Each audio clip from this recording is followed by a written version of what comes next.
tiro sempre a sua roupa. Ai, que coisa linda, eu quase não aguento.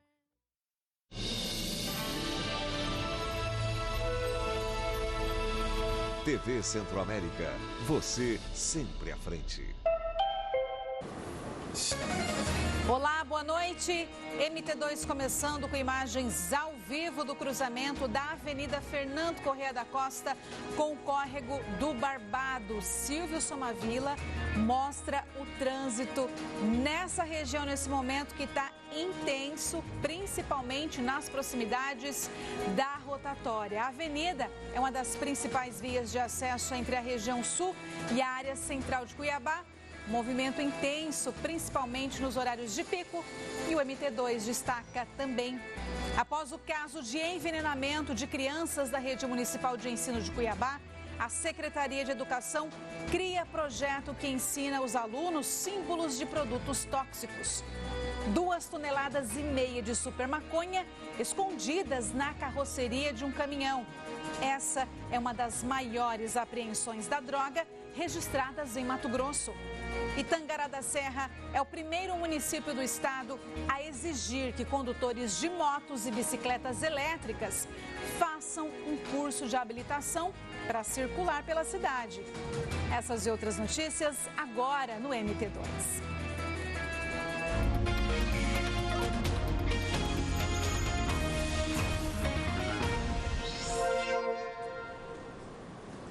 Os meninos intoxicados com veneno de rato em Cuiabá ainda estão internados em observação médica. 6 alunos estão internados desde ontem de manhã no Centro Médico Infantil e um outro está em tratamento no HMC. Todos têm 7 anos de idade. Segundo a Secretaria de Saúde da capital, eles teriam ingerido veneno para rato quando estavam dentro da Escola Municipal Marechal Cândido Rondon, no bairro Alvorada. Eles foram socorridos por professores. O produto teria sido levado em sachês por um dos meninos. Ainda segundo a secretaria, eles estão bem, conscientes e conversando. Vão continuar internados por mais 4 dias por recomendação médica para monitoramento da coagulação sanguínea. A Polícia Civil investiga esse caso. E claro que esse caso serve de alerta para toda a comunidade escolar, principalmente para pais e responsáveis. Além de conferir as mochilas e os materiais das crianças, é fundamental manter medicamentos e produtos tóxicos fora do alcance delas. A mochila faz parte da rotina escolar e antes da criança sair de casa, uma conferida pode evitar problemas. Um cuidado simples, mas que precisa fazer parte do dia a dia da família.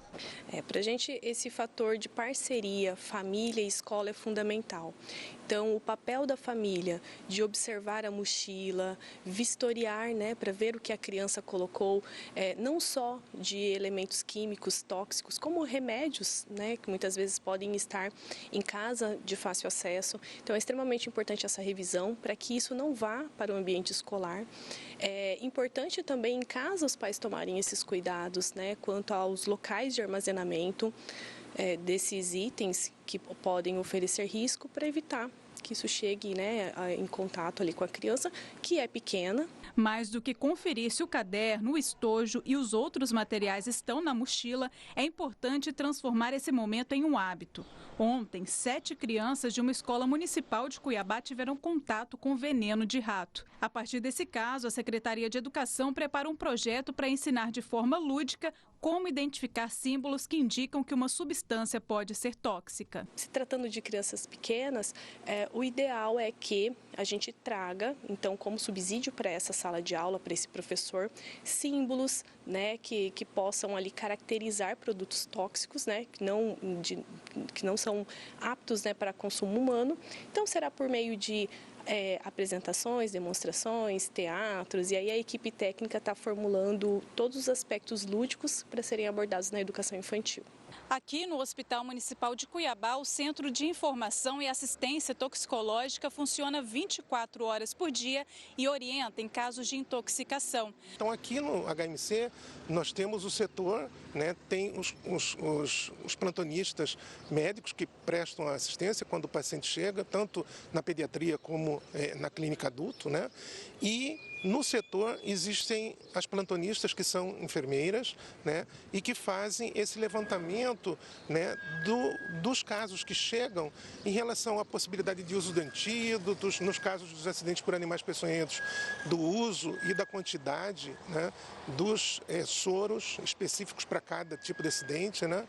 Venenos, produtos de limpeza, medicamentos e outras substâncias que podem fazer mal devem ficar longe das crianças.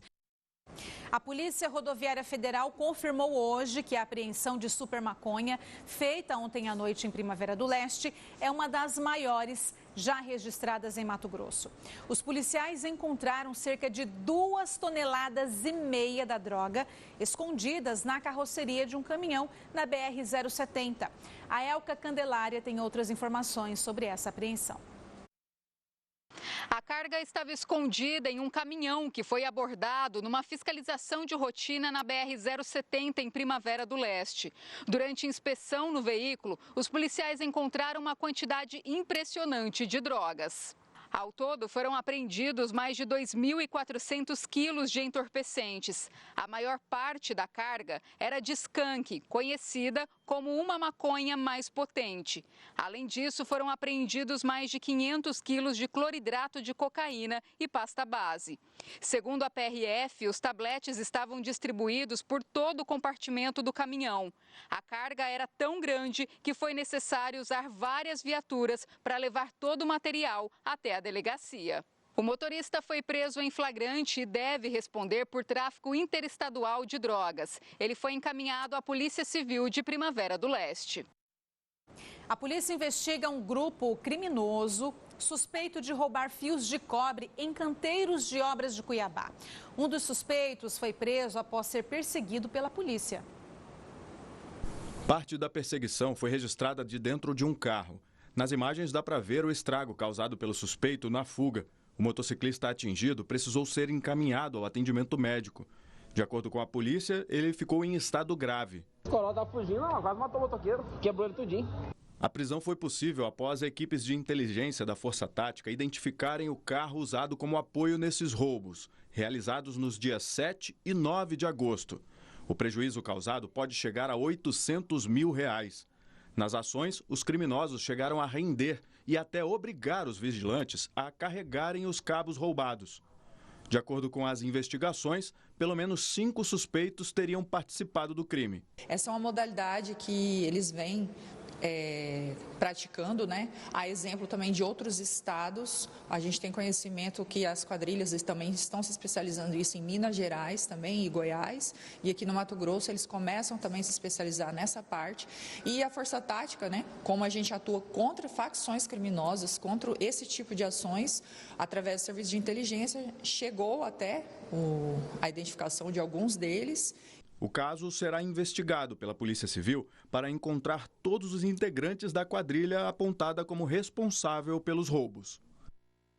QR Code do G1 Mato Grosso na sua tela para conferir esse destaque. Olha só, um rebanho de 120 cabeças de gado é apreendido em fazenda, suspeita de esconder animais furtados aqui em Mato Grosso. A polícia identificou animais com marcas sobrepostas e sinais de remarcação. O responsável pela propriedade é investigado e até o momento não foi localizado. Todos os detalhes no G1 Mato Grosso, é só apontar a câmera do seu celular para a tela e fácil você confere essa e outras notícias também no G1 Mato Grosso. E a seguir, novas informações sobre o combate ao incêndio em Nova Santa Helena. Já são 12 dias de fogo em áreas de vegetação e também em propriedades rurais. O MT2 volta já. A Unemat, que é a Universidade do Estado de Mato Grosso, abriu as inscrições para o vestibular. Para você que quer começar uma faculdade, são 60 cursos em todo o estado. Consulte o edital. Tem medicina, direito, agronomia e vários outros. As inscrições vão até o dia 13 de outubro pelo site vestibular.unemat.br. E a prova acontece no dia 22 de novembro. Não perca essa oportunidade. Pela primeira vez em Cuiabá, Hot Wheels Monster Trucks Live. 3 de julho de 2027, na Arena Pantanal, em Cuiabá. Ingressos em bilheteriadigital.com.br. Coração acelerado, última semana. Só me escuta, por favor, eu sou teu pai. Eu sou teu pai. Um segredo guardado por uma vida inteira chega ao fim. Já que você é meu pai, por que você nunca me disse nada? E nem como é que você escondeu isso esse tempo todo? Hoje... Sabe aquela pulseirinha que tu tem desde a infância, com as iniciais JR, que é de José Ronei, que era esse teu nome? Não. José Ronei. Coração acelerado. E na próxima segunda, estreia a sua nova novela das 7, Por Você.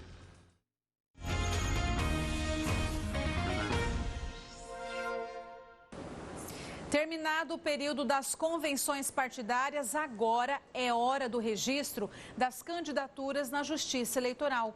E o prazo termina no próximo sábado. É aqui no Tribunal Regional Eleitoral de Mato Grosso que os partidos estão protocolando os pedidos de registro das candidaturas. E o prazo está chegando ao fim, termina neste sábado, dia 15 de agosto. Até amanhã da última sexta-feira, o TRE já tinha recebido 42 pedidos de registro de candidaturas. Também foram protocolados 4 documentos relacionados à regularidade dos atos partidários e à composição das chapas. Isso é importante porque, se houver alguma irregularidade na chapa, como um problema na ata da convenção ou no cumprimento dos percentuais de gênero, o registro das candidaturas pode ser impactado. Depois do protocolo, a Justiça Eleitoral analisa a documentação e verifica se os candidatos cumprem os requisitos previstos na legislação. Por isso, a orientação do TRE é para que os partidos não deixem o envio dos documentos para a última hora. Na eleição geral de 2022, o TRE de Mato Grosso recebeu 525 pedidos de registro de candidaturas. Foram candidaturas para governador, vice-governador, senador, suplentes, deputado federal e deputado estadual. E nessa eleição, esse processo está mais digital. Os pedidos são feitos pelo Candex, que é um sistema que foi reformulado para as eleições desse ano e agora funciona integralmente pela internet, sem a necessidade de instalação de programas nos computadores. A plataforma também permite o envio das atas das convenções e das listas de presença. E no portal Primeira Página tem uma reportagem que traz uma lista curiosa dos bens declarados à Justiça Eleitoral pelos candidatos. Olha só. Acredite, tem avião de 1 centavo, isso mesmo, avião de 1 centavo, propriedade rural de R$1. E tem muito mais curiosidades para você acessar no portal Primeira Página, QR Code na sua tela para facilitar o acesso. Foi oficializada hoje a saída de Fábio Garcia da disputa pelo cargo de vice-governador de Mato Grosso. Ele deve tentar a reeleição como deputado federal. Em coletiva à imprensa, Fábio Garcia disse que a decisão foi tomada após a medida cautelar do ministro Flávio Dino no STF, originada da Operação Heritage, que proibiu o contato entre ele e o ex-governador Mauro Mendes. Mendes disputa uma vaga no Senado pela Federação União Progressista, em coligação com republicanos do governador Otaviano Pivetta. A investigação apura um suposto desvio de 308 milhões de reais em um acordo judicial e administrativo firmado pelo governo de Mato Grosso com a empresa de telefonia Oi. Ainda hoje, o Republicanos deve anunciar quem vai ocupar a vaga de vice-governador. A chapa de deputados federais da União Progressista também deve passar por uma mudança. Um dos 9 nomes será retirado para abrir espaço para Fábio Garcia. Moradores e produtores da zona rural de Nova Santa Helena, no norte de Mato Grosso, continuam mobilizados no combate ao incêndio florestal, que já dura quase 2 semanas. Há 12 dias, as chamas atingem uma reserva florestal e já provocam prejuízos para produtores das cidades de Nova Santa Helena e de Cláudia, no norte do estado. As imagens feitas do alto dão a dimensão da área destruída pelo fogo. Em alguns pontos, ainda há focos ativos. O fogo já queimou cerca de 20 mil hectares. Neste momento, os próprios moradores e funcionários das fazendas próximas se unem na tentativa de fazer um aceiro e evitar que o fogo que está nessa área aqui passe para as áreas de pastagens que ficam do outro lado. Porque se não apagar, depois aí dá prejuízo para os outros, para todo mundo. Aí fica todo mundo no prejuízo. O período mais crítico é a tarde. Com um vento mais forte, calor intenso e baixa umidade, as chamas se espalham mais rapidamente e facilita o surgimento de novos focos. A gente anda trabalhando tudo com união, né? Para ver se não prejudica ninguém. Tanto faz o pessoal do agro, que mexe com soja, com lavoura, quanto nós aqui das pastagens. O Corpo de Bombeiros de Mato Grosso informou que uma força-tarefa trabalha para conter o incêndio e conta com o apoio de uma aeronave, mas não disse quantos homens estão mobilizados na operação. Em Rondonópolis, no sudeste do estado, bombeiros trabalham desde domingo para controlar outro grande incêndio. As chamas atingiram uma área do Exército. Não há estimativa da área queimada. Imagens de uma câmera de segurança registraram um homem colocando fogo na vegetação. A polícia investiga se a ação deu início ao incêndio. Mato Grosso é o estado com o maior número de focos de calor no país este ano. Segundo o INPE, já são mais de 4.300 focos. 582 foram registrados desde o começo do mês. De acordo com o Corpo de Bombeiros, o incêndio na área do Exército em Rondonópolis foi controlado e as equipes continuam monitorando. Em Nova Santa Helena, as equipes também trabalham no combate às chamas e o Corpo de Bombeiros solicitou ao Centro Integrado Multiagência de Coordenação Operacional Federal o apoio de profissionais para reforçar as ações de combate. Hoje, o dia amanheceu diferente. A Stephanie Gomes explica pra gente o que aconteceu e traz a previsão do tempo para os próximos dias. Boa noite. Boa noite, Gleice. Boa noite para você de casa. O cenário pelo estado vai ficar bem dividido, mas ao norte, a umidade que vem da Amazônia favorece chuvas. Mas no restante de Mato Grosso, o tempo seco predomina. As pancadas de chuva devem ocorrer de forma intensa em Aripuanã e Juruena, já em Apiacás e Alta Floresta de forma mais moderada. Percebe-se também que as máximas não passam de 33 e 35 graus amanhã. Como eu adiantei, o restante do estado deve viver um cenário bem diferente. O sol brilha forte amanhã em Araputanga, Sapezal, Lucas do Rio Verde e Barra do Garças. Teremos ventania também em toda essa área em bege no mapa, mas não são ventos gelados. Toda a região nordeste, um pouco do médio norte até o sudeste devem ter rajadas de até 50 km por hora nesta quarta-feira. E por falar em ventos, a capital amanheceu diferente nesta terça-feira. Ontem tivemos 25 graus logo pela manhã, mas hoje o dia amanheceu bem nublado, com mínima de 19 graus e ventos mais frescos. Um cenário nada interessante para a nossa imunidade e para lembrar que ainda estamos no inverno. Mas o cenário para amanhã é completamente diferente. O calorão está de volta e podemos passar de 37, 38 graus facilmente e sem nenhuma gota de chuva. Além disso, os meteorologistas estão analisando possíveis ondas de calor e uma passagem de frente fria ainda para esse mês. Então, cuidado com a saúde precisa ser essencial. Até mais, Gleice. Até mais e amanhã você volta com mais previsão do tempo. O calor e o tempo seco favorecem a migração das abelhas nesta época do ano. Em busca de novos abrigos, elas podem aparecer em áreas de grande movimentação. Para evitar ataques, os bombeiros contam com o apoio de apicultores nos resgates. Quem passa e vê o Anderson olhando para árvores pode até achar estranho, mas isso tem explicação. É que ele é apicultor profissional que cria e cuida de abelhas e a qualquer momento pode encontrar uma nova colmeia. São mais de 1 milhão de abelhinhas, mas nós temos aproximadamente uns 30 enxames de abelhas, né? Que ela varia, tem enxames que tem 50 mil abelhas, 70, 80, tem enxames que chegam até mais de 100 mil abelhas. Esse olhar atento do Anderson e demais apicultores tende a ficar cada vez mais aguçado a partir de agora. Com o aumento das temperaturas, clima seco, aumento de queimadas, tudo isso faz com que as abelhas mudem de comportamento. Elas precisam sair de casa e buscar um novo lar. Um alento para os insetos é que o cerrado, nesse momento, vive um processo muito importante de floração, etapa fundamental para garantir a sobrevivência das espécies. Segundo este biólogo, o processo realizado pelas abelhas é chamado de migração. E nessa tentativa de achar um novo lar, nem sempre elas escolhem ficar em árvores. Às vezes, preferem ficar em lugares próximos, muitas vezes inusitados. Então é por isso que nós acabamos vendo as abelhas chegando em casa, fazendo aquele bolinho de abelhas que nós chamamos de enxame voador.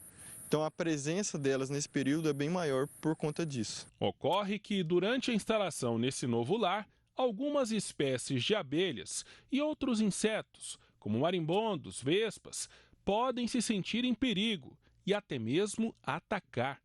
Dito kamikaze. Na íntegra, kamikaze. No primeiro semestre deste ano, foram registradas 328 ocorrências com abelhas no estado. Em Rondonópolis, no mesmo período, foram 35 chamados. Se a abelha não está atacando, ou seja, só está parada num ponto, e esse ponto não é tão problemático, ou seja, circulação de pessoas, numa altura que não é adequada, não está atacando ninguém, a gente orienta que deixe quieto, não faça barulhos, nada que possa chamar muita atenção daquelas abelhas. Entre em contato com o apicultor, põe o apicultor em contato com a pessoa e aí eles organizam. Muitas vezes a gente tem que auxiliar o apicultor, porque elas ficam em local alto, a gente tem que conduzir ele até aquele local para ele fazer a retirada. A seguir, condutores de motos e bicicletas elétricas de Tangará da Serra frequentam aulas de habilitação para circular na cidade. O MT2 volta já.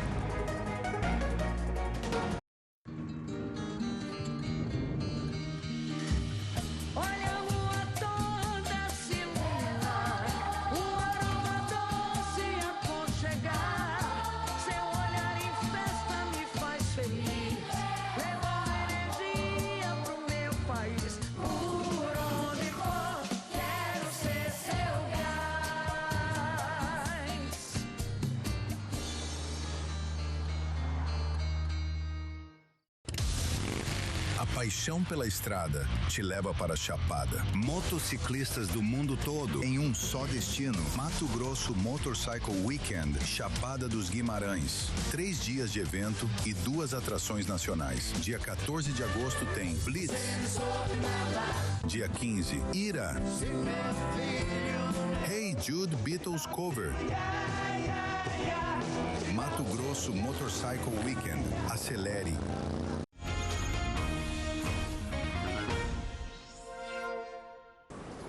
Começou esta semana em Tangará da Serra um curso de habilitação para condutores de motos e bicicletas elétricas. A cidade é a primeira do estado a exigir esse tipo de formação. Há 6 meses, a Crislaine comprou uma bicicleta elétrica para facilitar a rotina. Mais prático para o trabalho, para levar as crianças para a escola. Aí eu levo uma, depois eu levo outra, né? Mas eu tento andar sempre devagar, né? Respeitar os meus limites também, porque eu estou sempre carregando uma criança na garupa, né? Já a Isabela, que tem 16 anos, começou a usar um veículo elétrico pensando na independência. Eu utilizo para ir para o trabalho e para a escola, né? Tendo um certo cuidado, assim, essa atenção ao redor, você consegue andar de boa. Bicicletas elétricas, patinetes elétricos e autopropelidos são veículos que atingem a velocidade de até 32 km por hora. Por lei, eles não exigem emplacamento e nem a carteira de habilitação para ser utilizado. Porém, a normativa da Prefeitura de Tangará da Serra determina a idade mínima de 16 anos e participação em curso de educação no trânsito. É obrigatório, ele é uma condição, pré-condição para que possa estar utilizando esses veículos. Tanto que, a partir da realização desse curso, dessa capacitação, eles vão receber um certificado, eles devem conduzir o veículo com o certificado em mãos, para que possa, numa abordagem, eles apresentarem e comprovar que estão habilitados, que estão capacitados para poder conduzir. Tangará da Serra é o primeiro município do estado a exigir o curso de capacitação para quem utiliza os veículos elétricos de mobilidade individual. A iniciativa foi motivada pelo aumento de veículos e de acidentes envolvendo os condutores. A gente viu que aconteceu um crescimento muito grande, tanto na utilização, mas aí em consequência teve o crescimento de acidentes.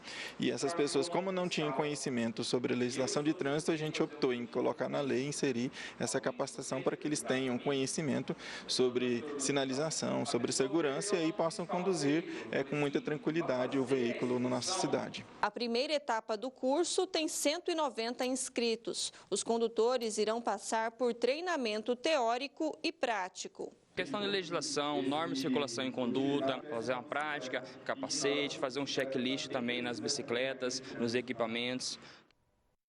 As bicicletas e motos elétricas causam impactos no trânsito em todas as cidades. São veículos econômicos que ganham cada vez mais espaço nas ruas e invadem até as ciclovias. Uma necessidade para o transporte individual, mas também um risco a mais no trânsito. Estão por toda parte, nas ciclovias, nas calçadas e até disputando espaço com os carros nas ruas.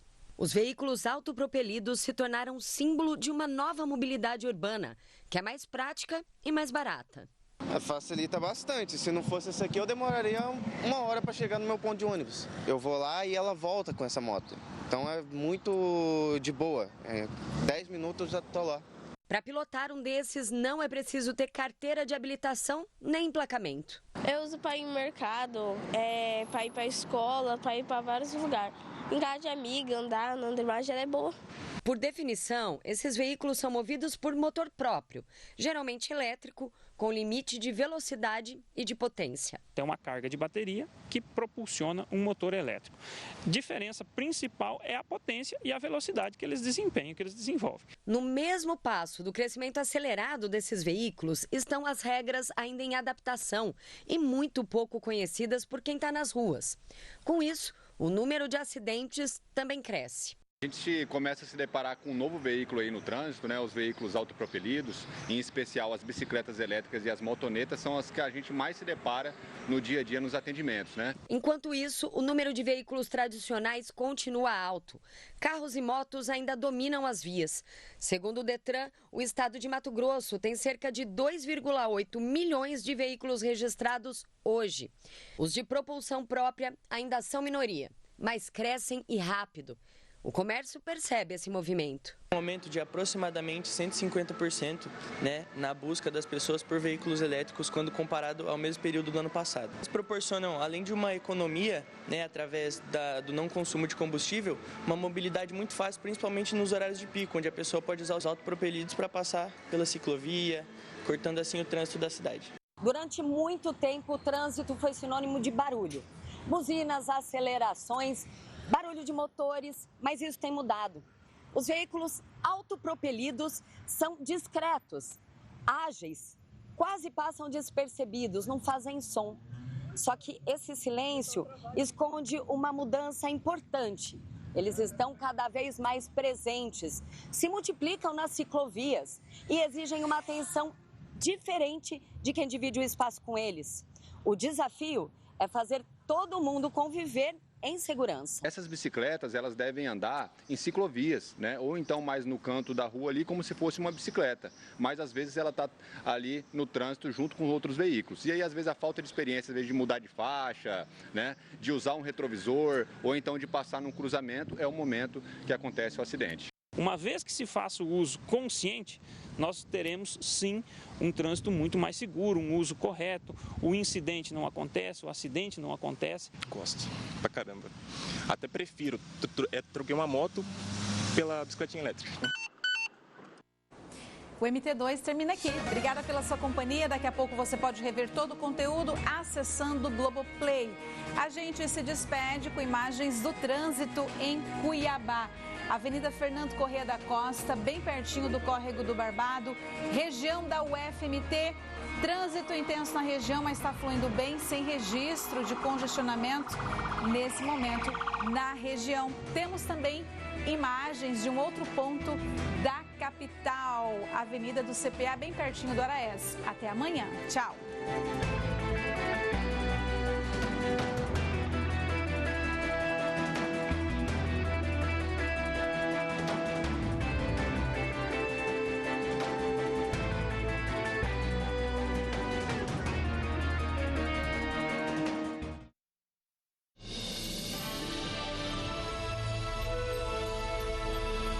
TV Centro-América, você sempre à frente. Coração acelerado. Oferecimento Perdigão, o sabor de comer juntos. No capítulo anterior...